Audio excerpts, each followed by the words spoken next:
The following is a Productions original series.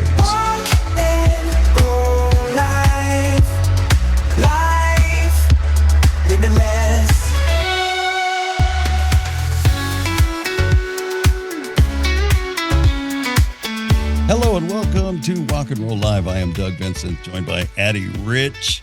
Our podcast is dedicated to amplifying the voices of the disability community. I am a polio survivor. Addie. And we have the giggles, and yes. I have cerebral palsy. Good to see you. How are good things? Good to see you too. They're good. Yeah. Still suffering with the weather, but you know, I'm waiting for the burr months. Like, how many more days? There's 21 days, and we'll be in September. But that's also so freaky because I don't know about you, but I feel like this year was like, bam! It was so fast, so fast. The whole year? Oh, yeah, I mean, it's already August. Yeah, I know. I got bad news for you, hon. What? It gets worse the older you get. No! Yeah. No, I mean, I'm so happy to be here. And every day is a great day, but I'm also amazed that we are. You know, somebody said to me, and I think this is it, is, you know, when you're 5 years old, a year is a fifth of your life. When you're old like me, it's a 70th of your life. Oh, wow. I never thought of that. Yeah. So smart. Like I say, somebody else told me. Yeah, right. Come up with that one on my own. So you have a good week other than that? Me first. Yeah, you go first. first. Me, so you. Oh, me you first? Go first. Pretty uneventful. I mean, I'm getting a patio put in my house finally. I mean, I had one, you know, but it was horrible. It was brick, and it had more waves than the Atlantic. You know, it was like up and down, and I thought that it was just poorly made. It was like somebody put sand down and then put the bricks down, and it kind of like sunk in some areas. But no, they come here to start tearing it up last week. And it's like the brick on top. They go through that with a jackhammer, and then they find concrete. They go through the concrete, and they find more brick. And then they find more concrete and rebar and all this stuff. So they're making headway, though, and they're making pretty good time, too. They're kind of putting it all in the big dumpster they put in my driveway. I woke up this morning to go to the doctor. It was my cardiologist.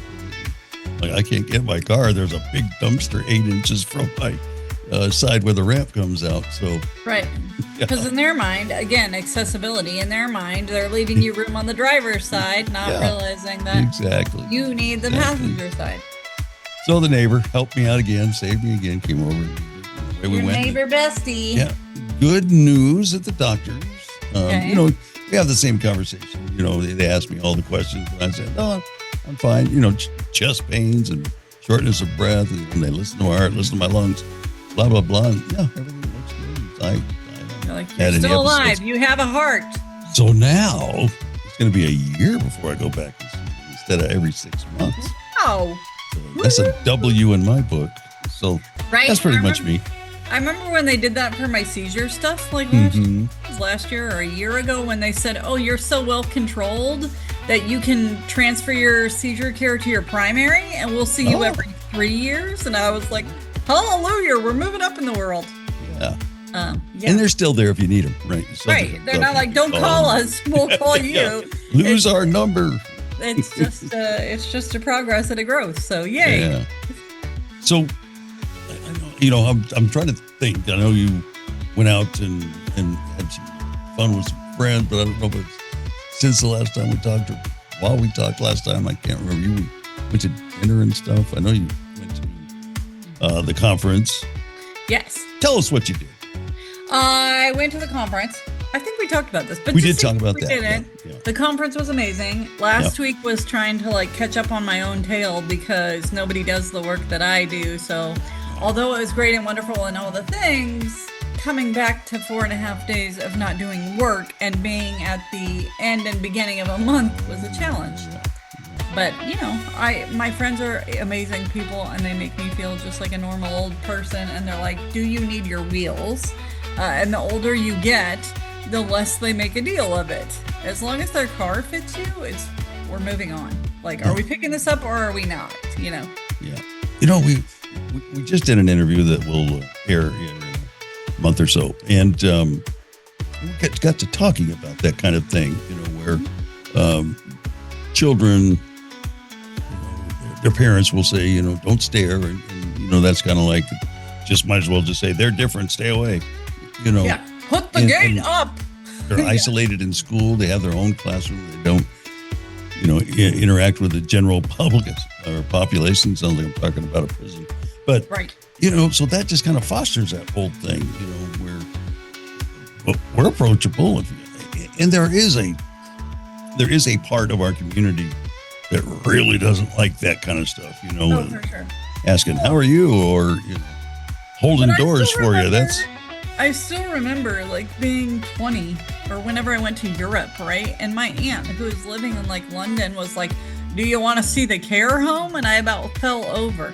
But this was like a home that like in former times, Europe, like that's what they did. Oh, you have CP. We don't know what we're going to do with you. We don't want to accommodate you. But it was either like the person in the attic or you got sent to these care homes, right? And like, I feel like for you and me, we were given a life. We were thrown out there. Like, I feel like that's one of the best things. And even in the advocacy work and stuff that I'm starting to lean more heavily in because of like getting comfortable at doing this with you and stuff, I feel like that is always the overarching message, right? Is I can be here.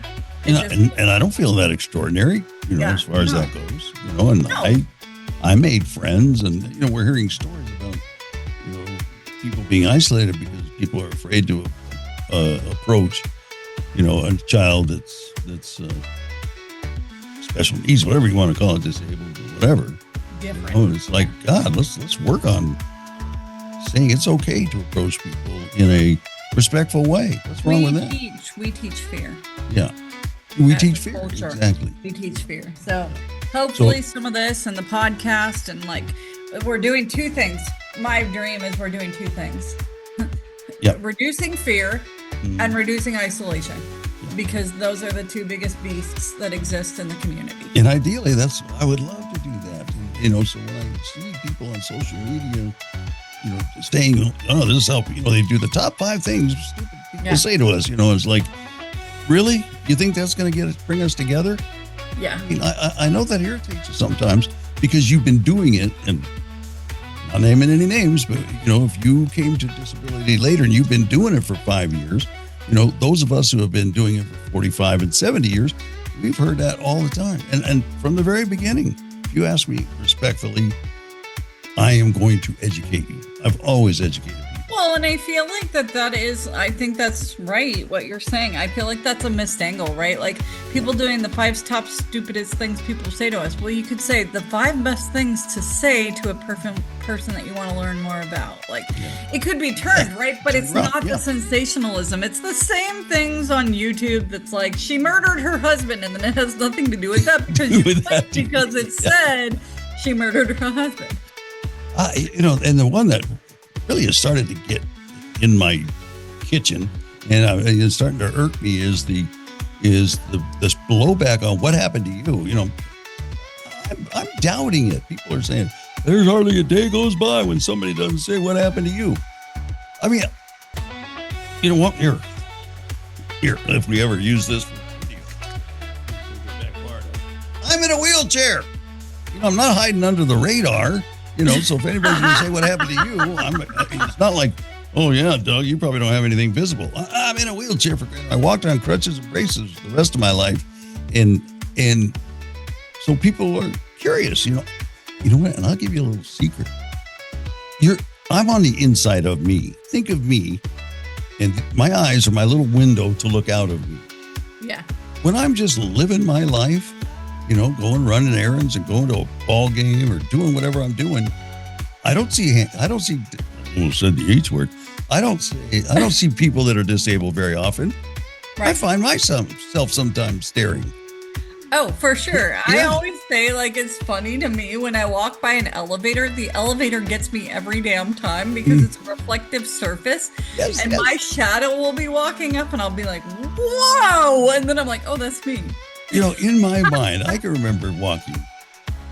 It's been a while, but I can remember walking and like that. I would see, and inside of me, I felt like I walked pretty normal. Yes. But then I was, in a store window. Like, that's what I looked like when I was walking. No, for sure. I see. I have a t-shirt and I bought this shirt because I loved it so much. It's a flamingo. And it's like standing there and it says majestically awkward. That is how I see myself, right? Yeah. Because like you say, our souls are inside these containers. It doesn't feel, well, okay, I can't say that. The older I get, it does feel like my look and my feel are probably similar. But as a younger person, that wasn't the case, right? Like, I did not feel how chaotic it looks. Yes. Right. I get why people put their arm out or like thought I was drunk or whatever. So we have that own realization moment within ourselves. Yes. You know, I just saw your the comedian you went to, Tina, right? Tina Frimmel? Yeah. Frimmel, yeah. She talked about this whole thing. She was saying, to me, in my head, I speak very well. I'm very articulate. Anybody can hear, and I don't know there's a disconnect between that, Right. That's kind of the way it is. I don't know what it is in your brain that kind of does that. I don't know if it's got to be something. Maybe it's a protection mechanism. Who knows? Like that, yeah. Who knows? But we're about to tell a cool story today. Yes, we are. Thank you for bringing us back for Doug's rant. You don't know how many rants I have in me that I usually keep contained. Maybe I should. You're like, she's here. Let me start one. No, I'm kidding. So first of all, thank you for Options for All and Leo Zuno. Thank you for coming on last week and telling us all about the great work you do. And what a great human being, huh? For sure. Yeah. I'm still smiling. You say his name and my face hurts. I'm not advocating this, Leo, but I think you'd do it for nothing. So yes. The kind of guy he seems to be. Yeah. All right. Don't forget to like and subscribe and share, please. We'd like to grow the community. It will help us. We've been kind of doing this on our dime for a couple of years, and we thought if we could just kind of cover the cost, that would be great. So if you did a subscribe, won't cost you anything, and that'll help us a lot. So we appreciate that. Coming up today, it's an interview with AB. His name is, I don't even know. I call him AB so much. It's Abdallah Anwar. He'll tell you. He says it, but yeah, he says it, but we just call him AB. Yeah.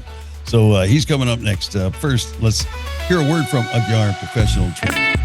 At Abddalah Professional Training, we know that your greatest asset is your team. Investing in their development, knowledge, and happiness is essential for your business's success and growth.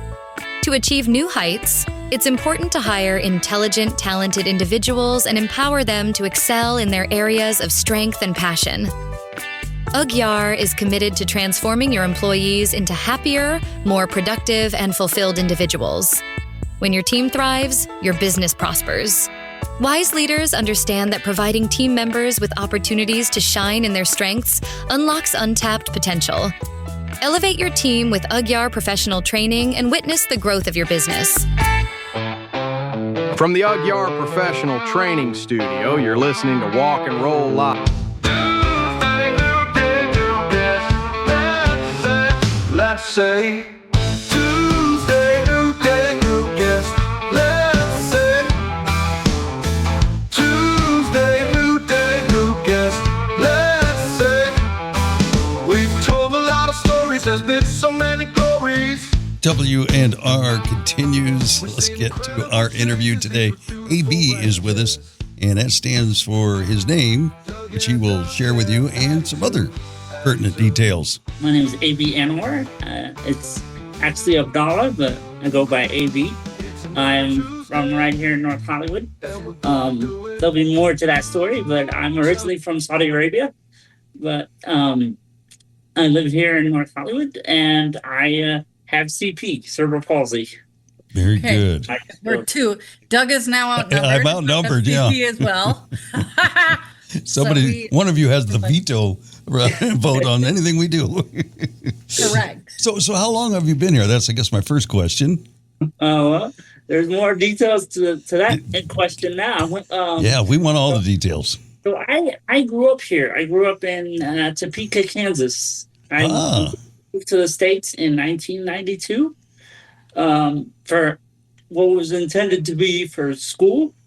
So I went to elementary school, junior high, high school, university bachelor's degree, master's, and I got an MBA in 2015. But so it was all here in the U.S. in various places. As I said, I grew up in Kansas through high school, and then I went to the University of Illinois at Urbana-Champaign. And then for my first master's, I got master's in advertising at Boston University. And then after that, I moved out to Los Angeles.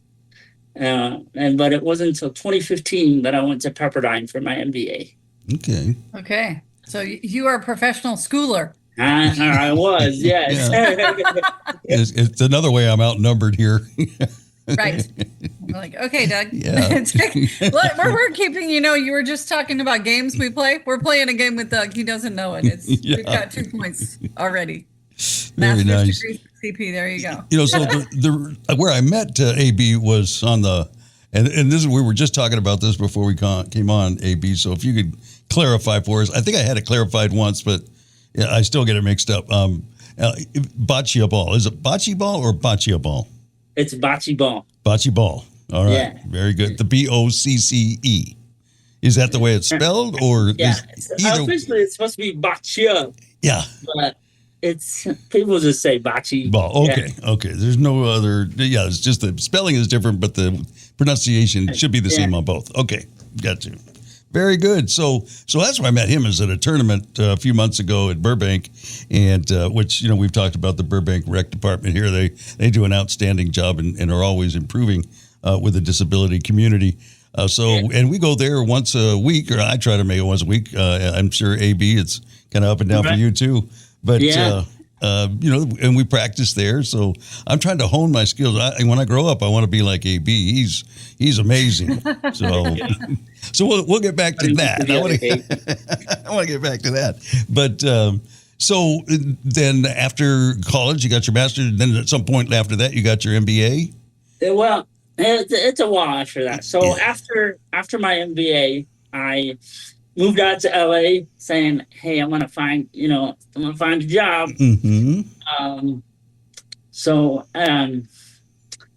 I moved to LA, and I had 1 year to find a job. It was called the OPT, Optional Practical Training, which is what foreigners receive after they finish their degree, and they get 1 year to either find a job, do an internship, and after that, they have to either get a sponsor or go home. So I managed to, thankfully, get a company to sponsor me. And they're called Mail to World. They were an email provider. So I did marketing for them. Okay. I'm curious though. I'm rewinding you back in your story because that made you older. Okay. So when you were how old when you got to the US and were in Topeka? I was 10. Yeah. Okay. Because I was like, wait, we got to set the scene for that. Now, what program was that brought you? Is there a specific program that brings you from? There was a specialized school for people with disabilities. Okay. So it was called the Capper Foundation. Okay. They decided that I needed to go there first to get physical therapy, occupational therapy, and to learn my English better. Okay. And from there, they branched me out to regular public school in Kansas. Gotcha. What time did you, or what year did you transfer into, regular school? It was like a year afterwards. A year. Oh, so were you like in fourth grade or third grade when you got to the state? It was almost fifth. Yeah. Yes. Okay. I used to be a teacher, so I tend to be good at the math of like, how old were the kids? I taught 6th, 7th, and 8th. So I used my kids to figure out where you might have been. So I was maybe 11, 12. Yeah. That's about when I was mainstreamed. Yeah. Yeah. 5th grade. At the specialized school so they can learn my English and get, physical therapy, occupational therapy. Yeah. And I was also at the dormitories for the first year. Gotcha. Now, is your family here as well? No, you're a 10 or 11 on your own here in a new country. Yeah. Wow. They brought me over, and they stayed, for I'd say maybe a week or two. I don't remember exactly, but then they left me in the care of, basically the A school. dorm mom. Mhm. Yeah, that's crazy. Yeah. Yeah, How did they even? Oh, go ahead. Sorry, Doug. I just wondered, curious, how did you handle that as 11 or 12? It was rough. It was Yeah. rough for a while. Yeah. You're like, who put me here? How do they decide, though, in Saudi Arabia? How do they select you? Like, you are a candidate to go to the U.S. versus stay in Saudi Arabia and just live that life. Like, how does that happen? They didn't select me. My family's as for they have resources. Gotcha. So I I was like, well, we can't give them more schooling here. It's not going anywhere. So, but we Right. can afford to do this. And I remember one time I was telling my mom, she's a doctor, so she got a call saying, "What should I do with my kid?" And she got a call from somebody, Yes. asking advice. What should I do? She has a disability. It's severe and it's obvious. And she's like, I remember telling her, well, I just have him send her to the U.S. or whatever. Yeah. But she's like, you think everybody can just go to the U.S. when they feel like it? Mhm. So yeah, I was pretty fortunate in that way. Yeah, that they were able to like see your potential and then find the way to get you there. So Yeah. And the barrier was your CP, that you couldn't get a better education in your homeland. Right. At the time, I Yeah, couldn't go to regular schooling in Saudi Arabia. Yeah. I don't know about now. And I don't want to say anything bad about Yeah. Saudi Arabia. Yeah. It is Right. what it is. But it is what it is. Yeah. Yeah. At the time, I don't think I could have. well, like you said, at least you had access to something different because Right. it wasn't an option for you. Yeah. Do you know, like for me, I was born early. They can't exactly say like what it is when did I get CP? I don't know, anytime Right. between 0 and whatever, but did they have any idea for you what it was or I no? was born prematurely as well. I was born in Okay. the 7th month. Okay. Cool. We're high five twins. I'm There you go. 3 months early. Oh, man. so. I'm just going to sit over here in the corner. Yeah, just go sit down. We'll talk to you later. Holler if you need me. Right, exactly. So, are there things you can remember about growing up in Saudi Arabia though before coming to the U.S. about like being a different kid? I was sent in a specialized school as well there, and they had different, times for vacations. So I was pretty annoyed at that. And a lot of the time I would be doing my own thing. So they'd have me do math stuff and the rest of the class would be doing their own thing because they knew I was, separate from them or at different levels. So, yeah. Your So I was- intellectualism doesn't match your body, so they can't be Right. like, here, color in red squares all day. You're like, Right, yeah. Do you feel like you were underestimated? Yes, Yeah. very much so at that school, yeah. So they kind of made some assumptions based on your Right. disability. Yeah. Well, they kind of gave me what they had. Mhm. right. So- Exactly, right. They did what they could with you, but it sounds like although it was difficult to come to the US, that was one of the best things that could happen to you Yeah. because Right, I mean right. at 10 you're probably like this friggin' sucks. But now looking at it and looking at how educated you've become and the life you've lived, you're probably like, well, Yeah, reason. yeah. So what was that like? They get you ready, they bring you to the US, you get brought to the dorm and they're like, ta-da, here you are. How does that work? I don't know. Right. It was pretty tough to get used to like the day to day. Yeah. Because you basically had to depend on somebody you didn't know in the morning to get you ready. Yeah. And they ship you off, a few streets down to the school, and and then you're pretty much there all day. And what was it back then? It was 3:30, almost 4 o'clock. Yeah. And then you come back and you kind of just hang out for a while, do homework or do whatever, and then have dinner. And it was kind of the routine every day. Yeah. Except on the weekends, I didn't get to go home like a lot of the kids, Yeah. What did you do? What was your free time comprised of? If you know? We went to the movies, went to the stores, played cards. We also participated in, I think, wheelchair soccer. It was different than what's available today because it was actual wheelchair soccer, not power soccer. Right. So you Yeah. did get to experience some of Yeah. the land that you are suddenly plopped down into. That's good. Right. Yeah. And then I got introduced to bocce through a summer or a PE class, and that's where I picked it up. It all And- starting to How old were make you? sense. Yeah. Yeah. How old were you then? I was probably 10 or 11 when I started. Yeah. See, Doug, this is why you had to. You're behind the curve. A Doug. little bit, You're behind the curve. I just in the time that I played with AB, I've seen him do some. I mean, on the cusp of miraculous things. So I want to be on That's his awesome. team, not on the opposing team. Right? You're like, nope, I will only play with him, not against him. So what was it that made you say, like, this is interesting and I want to do this? Like, Yeah, it was because I think what drew me to bocce was that I can do every part of the sport. Yeah. okay. Versus like wheelchair soccer, you can only be a defender or you can sit there and block somebody, but you can't really manage to handle the ball because you don't have the abilities that a basketball wheelchair player would have with their body. Right. So, Right. and what drew me to bocce is you can do all the parts of the sport. So, Yeah. And we It's- tried everything. We tried tennis. We tried all kinds of various sports that were available. It's kind of like what attracted me to it is just in my old age, my shoulders are wearing out. So I'm looking at something that's not so high impact. So yeah, it fit for me as well. Yeah, Right. and I'm really enjoying it.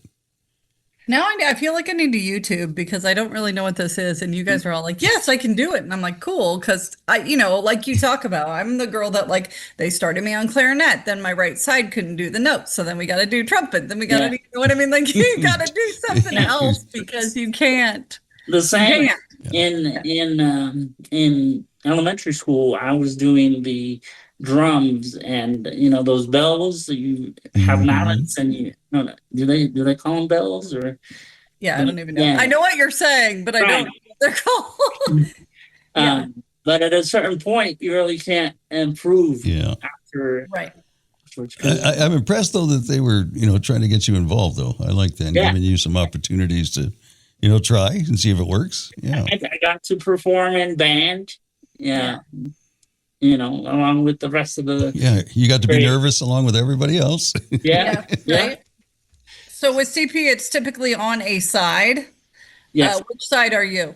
The most affected. It's in both, but the most affected side is the right. Right. Okay, cool. We're matches. Yeah. Yeah, it is too. When I meet people that it's the left, I'm like, okay, let's slice it in half and we'll make one whole person and one half. Yeah. But I'm like, of course we're full people, but similarly, mine's on the right too. So if you sneak up on me, you come up where I don't quite see you or whatever, you can scare the crap out of me inadvertently because my spasticity kicks in and it's over. Yeah, and it's called Beware. the moral reflex or whatever it is. I call it the possum. I don't know what it's really called, but I call it the possum. Yeah.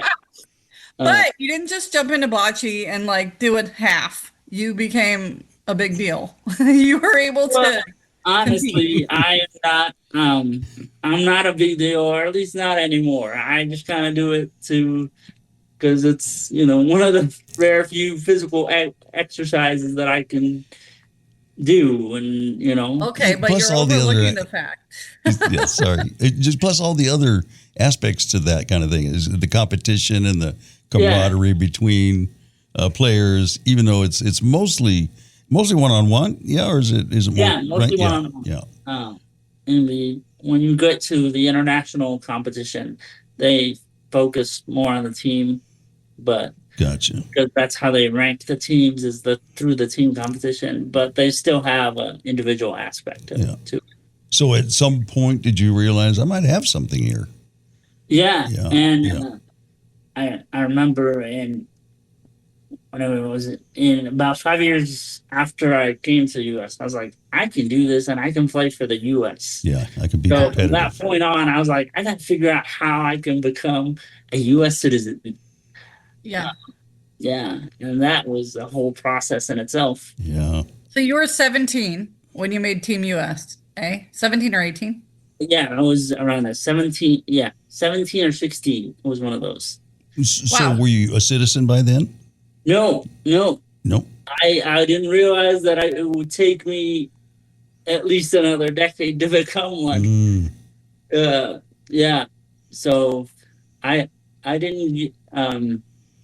So didn't manage to get my citizenship all the way through university, through the University of Illinois.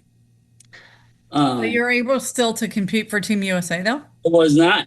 Oh, okay. I had stopped. But back then, I was told that you can compete for the Team USA in every competition except for the Paralympics. I thought that's what it would be. Yeah. So you go all the way up the mountain, but you can't go to the top until you do the other paperwork. I qualified for the 2000 Paralympics in Athens, but they had to find an alternate. Dang. Yeah.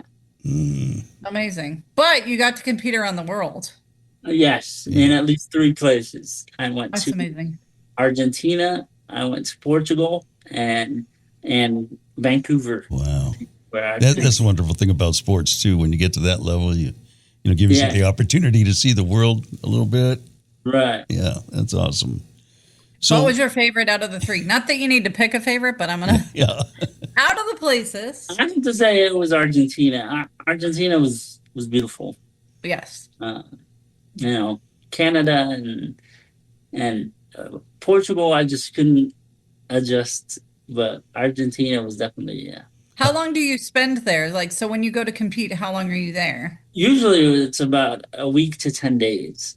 Okay. Yeah, so it's not very long. And the bad part about traveling to compete, is mostly you just see the gym.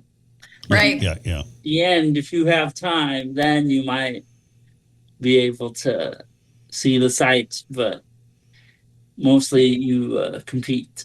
Yes, like a real athlete that only sleeps and goes to the gym. Like, it is the same. I think people have a misnomer about what it means to be disabled and be an athlete, that it's like way different. And no, it takes the same dedication, the same schedule, the same rigorous everything to do so. Heartbreaks along the way. Yeah, all of those things.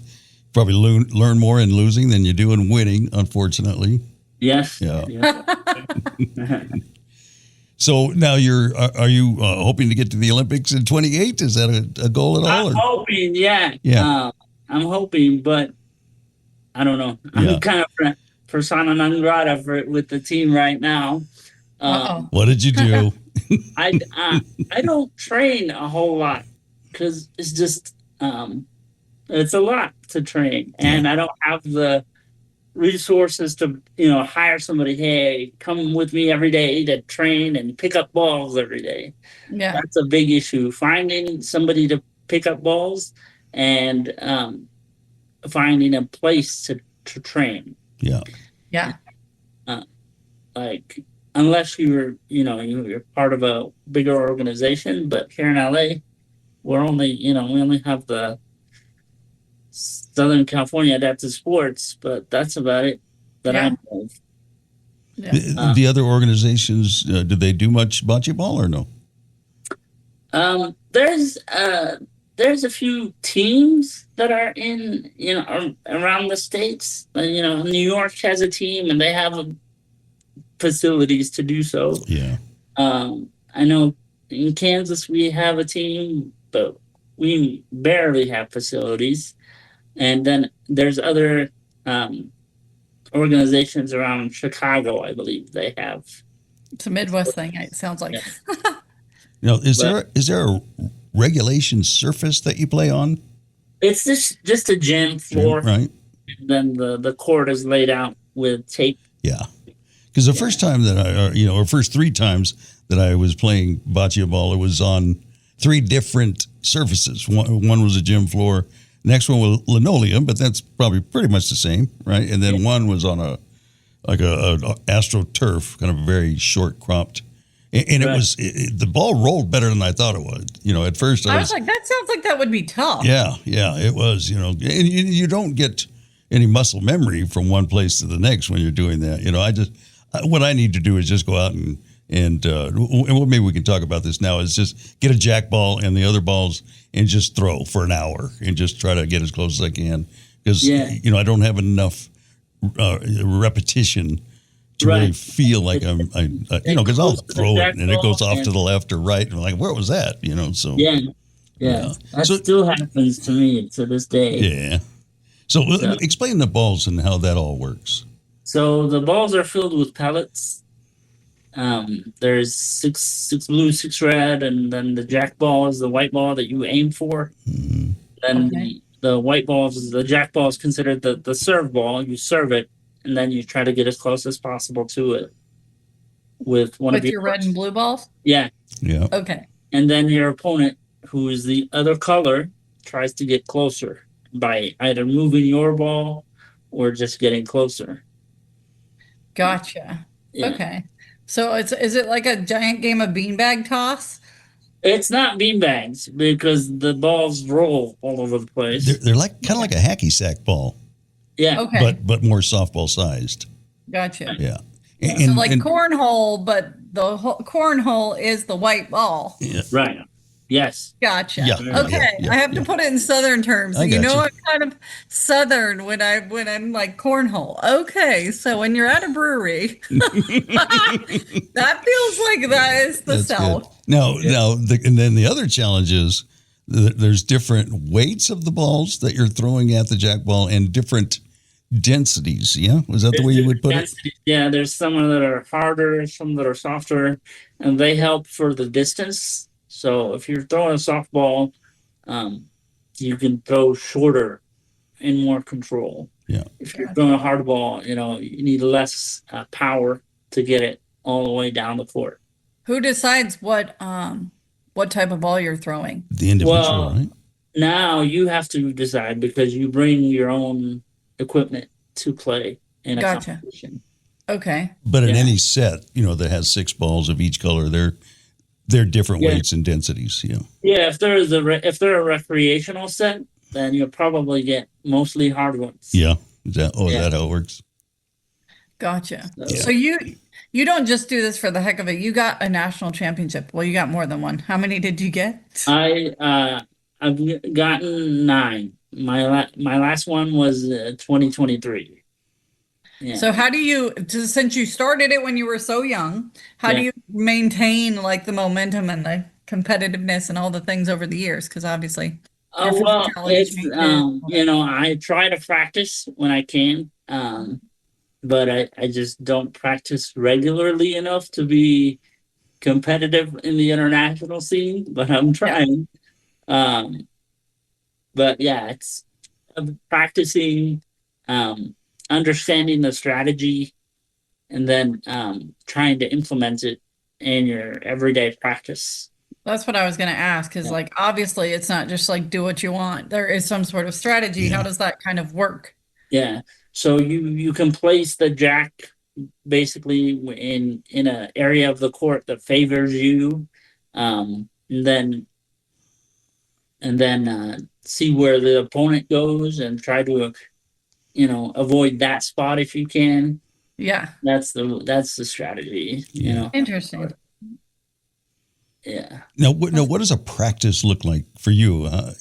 I know we've been playing games when we get together, just so and everybody has a turn. Like I say, you get 2 balls each game. You might play 3 or 4, 5 maybe in a day of practice. So that means you're only throwing the ball 10 times. Right. So do you go and just kind of repetitively throw the ball in practice? Yes. Yeah. Yes. Basically, what I try to do is basically what I've done in my practices, because there's basics to bocce. There's you have to place the ball right in front of the jack. That way, it's the most difficult for the opponent to move it if it's right in front. Right. And then I set them up that way. First, you have to put it there. Okay. Right? You have to be able to put it there on your first ball.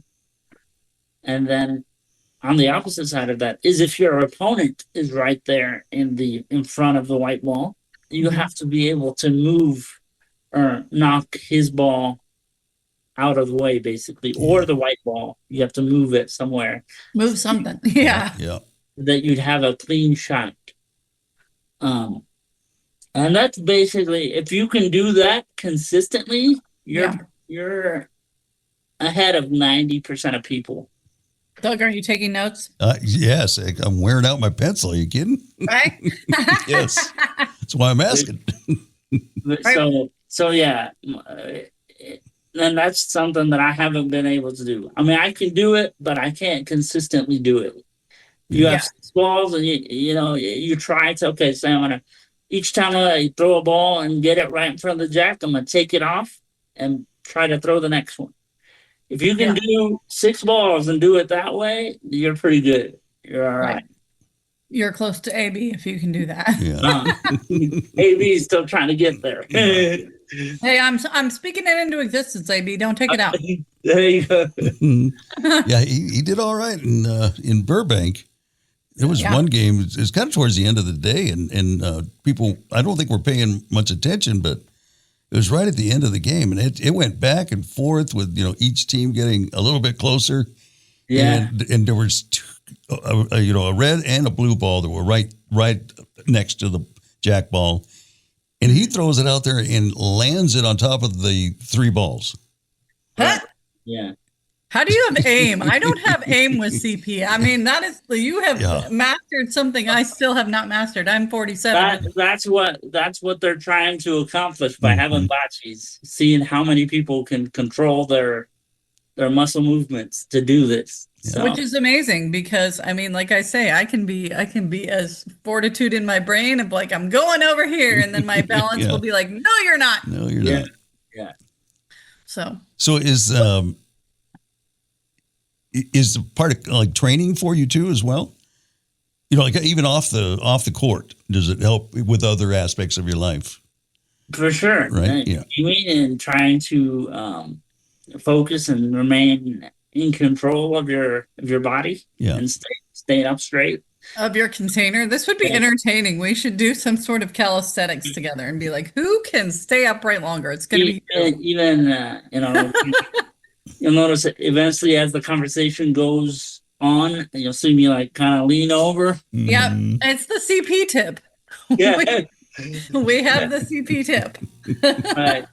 Or lean over this way, and I have to remember, okay, sit up, I know, isn't it funny? It's like we come installed with our parental voice, or whoever was yelling stand up straight or sit up to us. Like we don't need them anymore. We're this old, but I hear that voice too. Like I'll be slouching and I'll be like, sit up.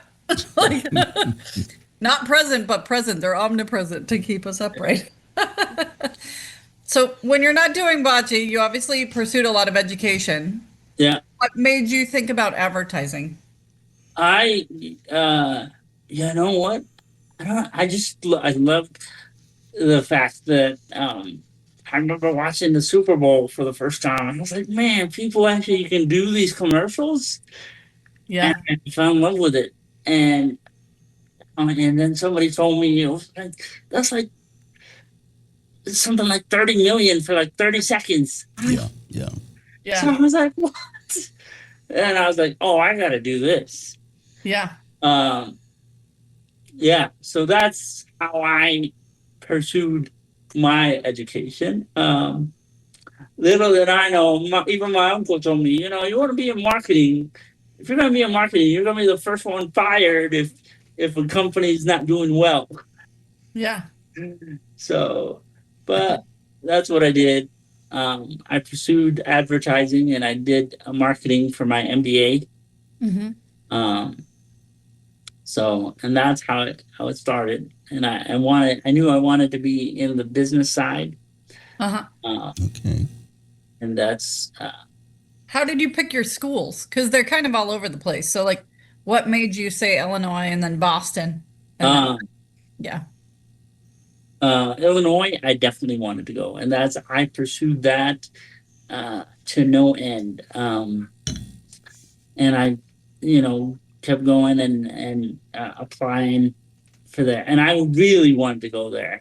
Boston, I just kind of applied and I got in, but I wasn't, it wasn't like my my number one option or the place that I definitely wanted to go, but it was the place that I was like, okay, I got in here. Yeah. So I went there, and I only did it because I couldn't find a job right at the when I needed to, because I needed to have either a job or an internship so that I can stay in the U.S. Right, exactly. You can't just be fumbling around doing whatever you feel like. So Right, yeah. right. So I went to BU after Illinois. Yeah. How was that for your body? Because honestly, I had thought about Boston for getting my master's, and then I realized, oh my God, it snows and it's freaking cold, and my Yes, CP will hate me. it was definitely very, very cold, and I was a homebody pretty much in Boston during the winter. Yeah. Yeah, and I lived right by. I lived on a street called Commonwealth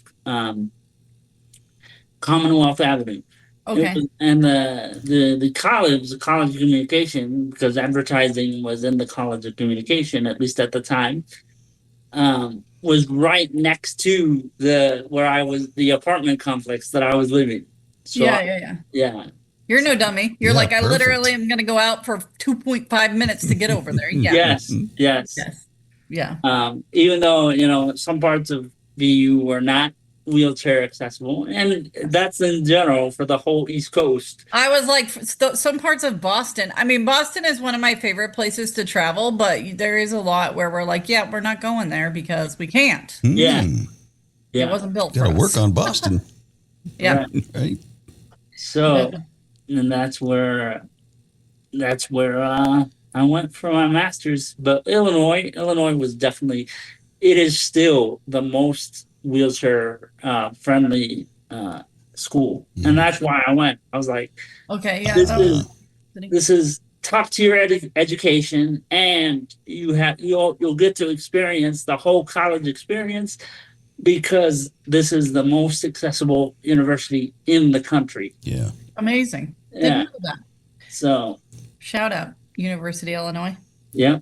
So you started at the email marketing company, and then where to go after that? That was pretty much it. You're still there? No, No, I'm no. not there, but Okay. I'll get to that. Okay. So I was doing the email provider, not an email marketing, or email provider, like a Yahoo or a Gmail. Okay. Okay. And then I did that from 2007. I think I started July 2007 until my first stint there was until July of 2013. So 6 years. Yeah.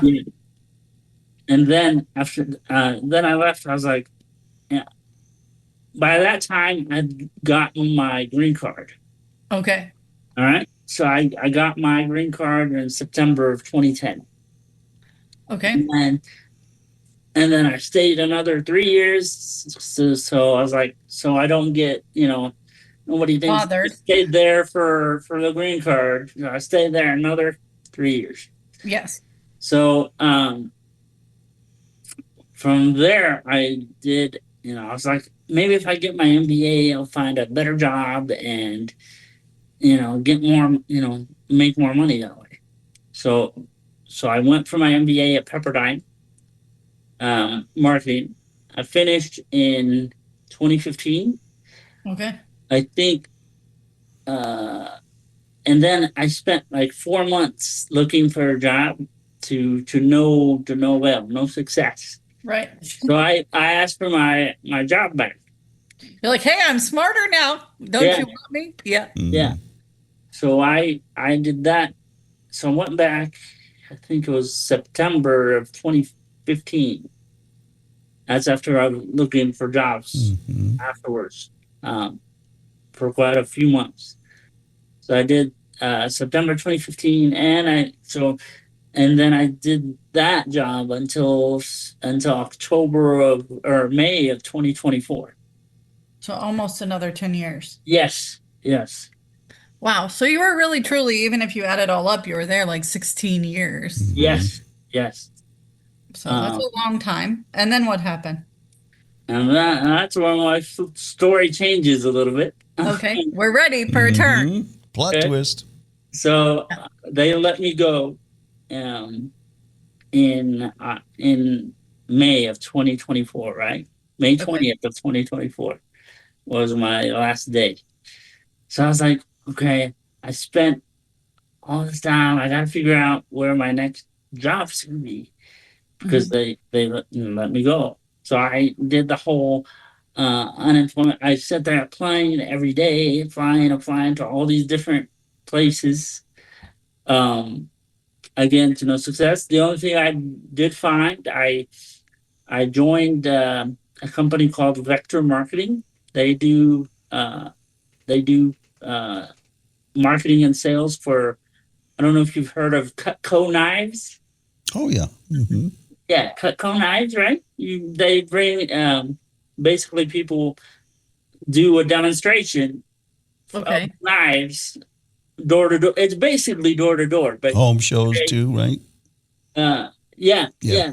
and they want you to present them in shows, do door to door, or do them online. If you can get people to commit to listening to your spiel, Real. Yeah. and you can do them online. But I was like, this isn't working, and it's not bringing enough of cash, and it's not sustainable. Right. And I'm only able to sell to people that I know. I can't sell to people who don't know me from Adam. You know. Right. So this isn't working. So, oh, and by the way, by this time I have my U.S. citizenship. I became a U.S. citizen in 2015. Okay. November of 2015.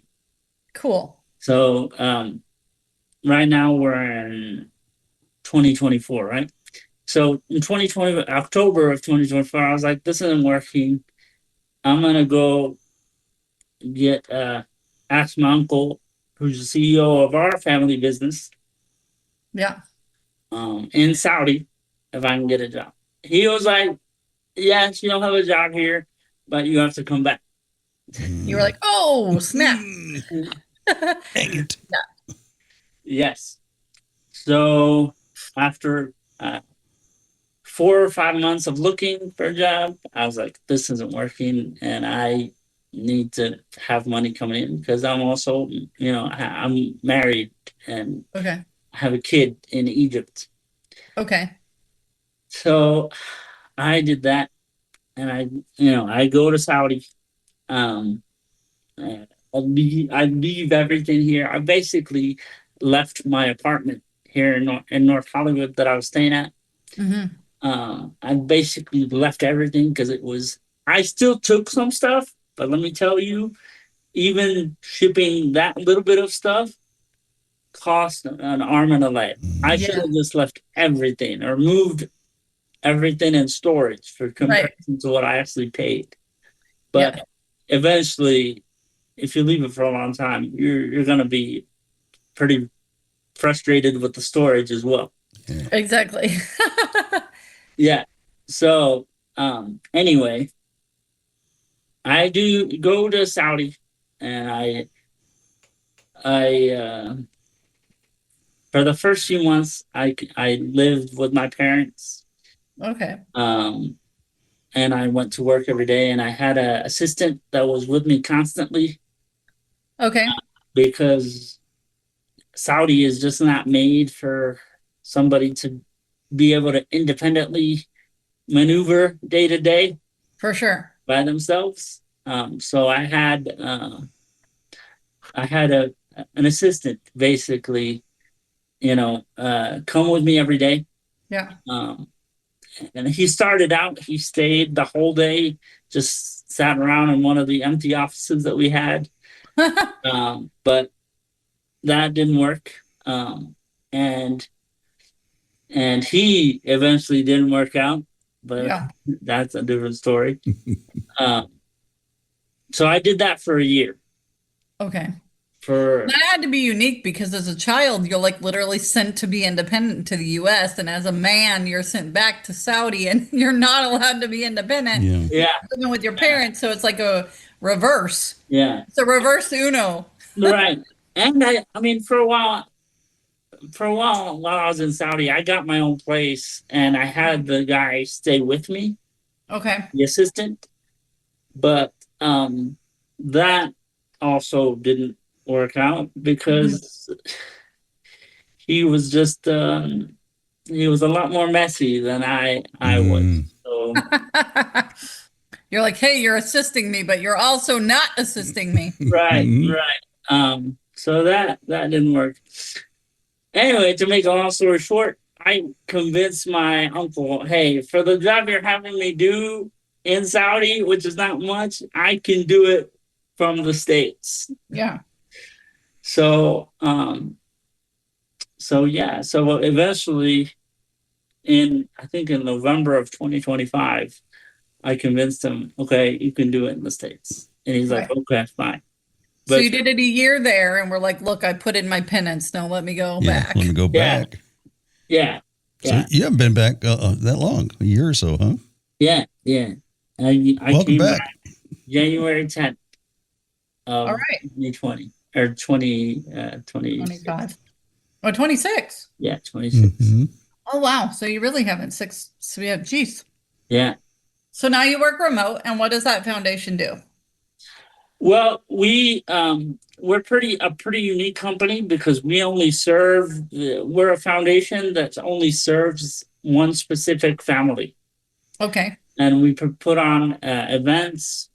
You know, uh, we we provide services to the family members. So if somebody wants to find, for example, tutoring or Ivy League admissions service, we hook them up with that sort of thing. Oh, wow.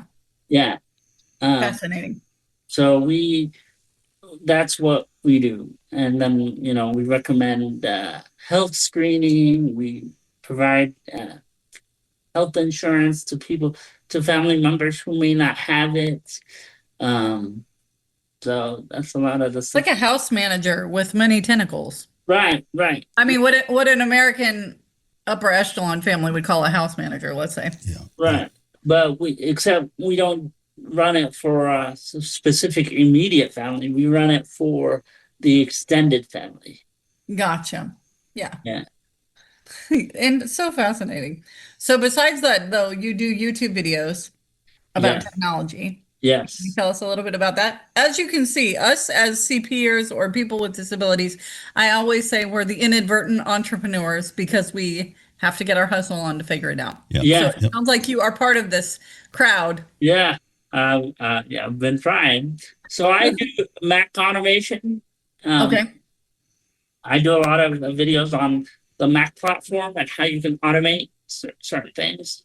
And especially with Mac OS and iOS. Okay. So using things like text expander, so you don't have to type as much, or how to use Keyboard Maestro so that you can move files with just the keyboard stroke. Amazing. Using I Haze need to watch your videos. so that it monitors where you want to place your files. Yeah. That sort of thing. And yeah, you should watch my videos. I will. I have a Mac that I don't use near as much. So I had an assistant business, and I have both a Mac and a Windows because depending on my client is what I needed. But Yeah. I didn't know enough about Mac to like stay up with it and make it comfortable for myself. So there we go. Look at that. Right. What made you decide to do something like that though? Because it's so different than what we've talked about, like bocce and then doing marketing. That feels like a whole different lane. Well, first off, bocce, there's no pay in bocce. Bocce actually costs you money. Right. So, and then technology. I was always interested in technology. Because it's something that's helped me through school. It helps me move around basically, and automation and doing things on the Mac or the computer so that better helps you, that's always fascinated me. Yeah. And I got into it by listening to actually a podcast called the Mac Power Users. Okay. So I was like, wow, this is very cool stuff. So what's your YouTube channel so we can put it up on our website and so people can find it? Oh, for sure. Yeah. Here, I'll put it. It's Automation Maestro. But Oh, very smart. yeah. Good name. All right. Well, I can search Amazing. that and find a URL and I can get it up for you. You have a website? Yes. Yeah. Okay. We'll talk after we get off, and I'll make sure all of that's available on our resource page and our events page. Now, we're kind of running low on time here, but I want to ask you something because it's kind of baked into your whole story, and you didn't specifically talk about it, but I want to ask about it. You obviously chose a life of independence. Yes. Right. You didn't go for any government programs. Right. So up to this point, you haven't been involved in any government programs like SSI or anything, right? And Because I was once fortunate. you probably know this, once you show and demonstrate that you can work and find work, then you're almost in their definition not disabled. Right. Yeah. So right. Yeah, that's the way it is. I mean, if you read the definition of a disabled person when you go to get SSI, I'm kind of like, well, just what they said. I'm not disabled. Okay. Yeah, exactly. Which is fine. But I just want to. I don't know how you can articulate this, or if you can, but just to our listeners, there are some listeners that have chosen your path. There's some that have chosen, and I say chosen because there's that group of people. I look at a lot of things like a bell curve. There's people on one side who, and really on either side are kind of the outliers, and most of us are in the middle. So in that sense, the people that are disabled and who can't find work or don't find work or whatever. This is a sensitive subject. I always feel. I know. Like, how are you going to dance around this one? This one, I know. I'm Definite dancing already. and I'm dancing. But there are people that are, and it's there's no rating, there's no competition, but there's people that have disabilities that at a glance most people would think they're not independent and they're not working and enjoying all those other things that come along with it. And on the other side, there's people that don't want to pursue that independent life because they don't want to lose their benefits. Right. I'll stop dancing and let you kind of see what your thoughts are. Yeah. And I've had to, kind of watch out for specific programs that, kind of regulate, okay, this is how much you can make. Yeah. Or this is, if they were ever that case where they're like, oh, you can only make this much or you can't have our service, then I wouldn't choose the service. Yeah. Because the economic cap. The economic cap will always keep you poor. Yeah. Sure. So it's not a livable. Right. Yes. And for those of us with fire, it's just. And sometimes it's not only the poor part that's the worst part. It's the part that you can't make your own decisions because you make decisions based on what their requirements are, let alone how much money and how much you're getting in benefits. Yeah. Well, in North Hollywood, California in general is not cheap either. Yes. So, it takes a lot of fortitude to stick it out and stay and all the things. I grew up in Cali. I have been in Georgia for a little over 20 years. And a lot of that because here I could buy a house, here I could have property, I could, do the things that I cannot do if I were to go back that way. So, Georgia, you're in Georgia right now? Mm-hmm. Okay. Yes. I did teach for America and they told me that I was going to Georgia, even though I put every California location first, as well as Beverly Hills. Where else? Yeah, it was 17th on my list was Georgia. And I am in Georgia. Okay. And that's where you guys aligned. Correct. Yeah. But knowing that North Hollywood, because I have an idea of economics, I know it takes a lot of hustle to stay there and to make it happen. Yeah. And like you said, you're married and you have a child and a right. And I'll admit, my folks still send me some assistance. It's Right. not, it's not like I was able to do it all myself. Right. Yes. But yeah, California is very, very expensive. And I only bring that up, guys. I only bring that up really because we're three people that have made that choice, and I guess and I'm not judging the people that don't in any way, shape, or form. But if you're presented with an opportunity that maybe if you were to carry it out, you could be way beyond whatever benefits you're getting. Right. I just say, take a look at it, because all three of us will say it's hard. It's scary.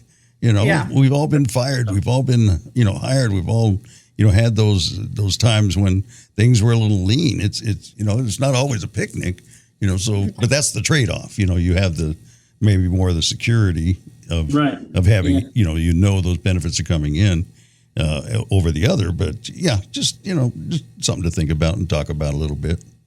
Yeah. And even, and by the way, I should tell you, my family, they were very upset that I decided to come back. That's what that was my one thought I was like, everybody was probably real sick. Yeah. They were like, our intention when we sent you to the U.S. was for you to get an education and come back. Yeah.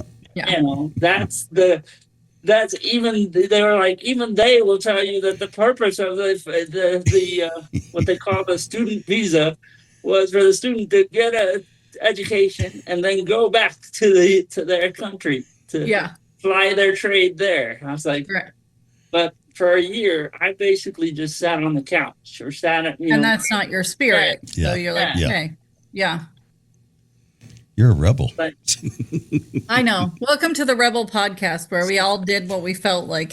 And here we sit. So I was like, you know what? I'm a U.S. citizen. I worked on that for years. I'm going to go back and risk it to see if I can, find another, find another job in tandem or something that'll improve my lot, basically. Yeah. And now that you've done that, what are you most proud of? I mean, you bet on yourself. I'm pretty much proud that I'm here. I'm here today, and I knew this had to be the right choice, even though my family's over there and my wife and kid are in Egypt. But now, will they come here? Or I'm working on it. I'm assuming there's reasons that. The visa reasons and all that, but gotcha. That's complicated stuff. It is. It is. I'm thinking about opening another can of worms. Maybe we'll leave that for another guest. Like, let's save it for another day. How much energy do we have? I like it. Any wrap up questions we have for Mr. Anwar? I mean, that's up to you. I just asked my question. What are you most proud What do you got? of? What do we got? What makes you most, proud of yourself? It sounds like, just hearing your story, there's a lot of things, but what are you most grateful for at this point? The U.S. has given me a lot. I never thought I could live on my own and be, even when I go to Saudi right now, it's still, you can't be here by yourself. There's no way you can get to the restroom. There's stairs down this way, but here I can go outside, be on my own, roll wherever I want to. I can call a service like Access or Uber to take me. And it's definitely given me the independence that I wanted. Yeah, for sure. Yeah, it is a struggle. I'm not gonna lie.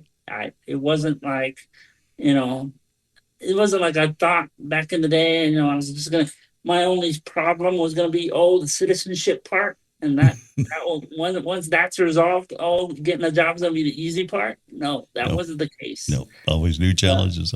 Yeah. But I think we all get that slap in the face going from a child to an adult, no matter if we're different or quote unquote normal, right? We all get the like, oh my God, you mean we have to pay bills and like we have to get a job? And like when you're a kid, you're like, can I have a popsicle? When is my show on? And then you grow up and that is not how it goes. And like I said, back then I thought, my only obstacle was this, I can't be illegal, you got to have your papers, your citizenship or whatever. But no, it's a lot more complex than that, especially for somebody with a disability. Yeah. You take those risks and you meet those challenges head on, and the feeling you get about achieving those things is immeasurable. Yes. Yeah. For sure. Yeah. Well, thank you for coming and talking to us, Abdallah Anwar, bocce ball extraordinaire, Thank you. highly educated young man, all of that. Great to see you again and hear your story in detail. Appreciate it here on Walk and Roll Live. Thanks for having me, and I'll see you guys soon. Hopefully. See you on the court soon. Yeah. Each week on Walk and Roll Live, we share honest and open stories of people loving with a disability. Came out of my shower, I slid on a puddle of water and flew up. I don't know, my legs went up higher than my head, landed on the beam of the shower, lost all sensation in my legs. Within like a second, I knew I was paralyzed without knowing I was paralyzed. Join us weekly for another powerful episode. Walk and Roll Live wherever you get your podcasts. Life Limitless. Subscribe now.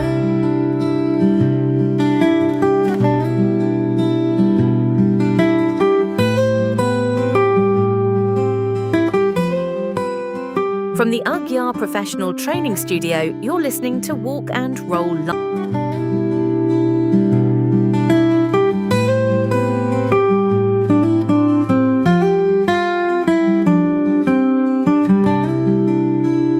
You guys are so cute and so funny, and now you're so into bocce ball. You and your AV bestie, you're gonna go to the Paralympics. Someday you're going to arrive. The story you have not been holding your tongue to tell me all week is going to be like, I've decided I'm going to the Paralympics. I'm ready. I don't know. I'm going to have to do a lot of practicing. Right. Our guest from, it's been about a month, 6 weeks ago, Shauna Counter, she went to, I want to say Iowa, and they had a tournament back there, and she got bronze. Ooh, okay. Yeah, she did. Amazing. Very well. Doug is collecting all these bocce ball friends. First, it used to be people with all these different abilities, so we could have them on the pod. Now he's into bocce ball, so we're going to meet lots of bocces. Yeah, yep. So AB, Shauna, we got Lyra. Yeah. She's one, too, and I'm meeting some others. So, yeah, we'll bring some on. Oh, I'm going to have the USA Bocce on, too. I've got a couple contacts with them, so we'll learn more about the game, where it came from, and all that good stuff. So we'll do that, too. All right, what are your plans for this week? Survive. No, I'm survive. Yeah.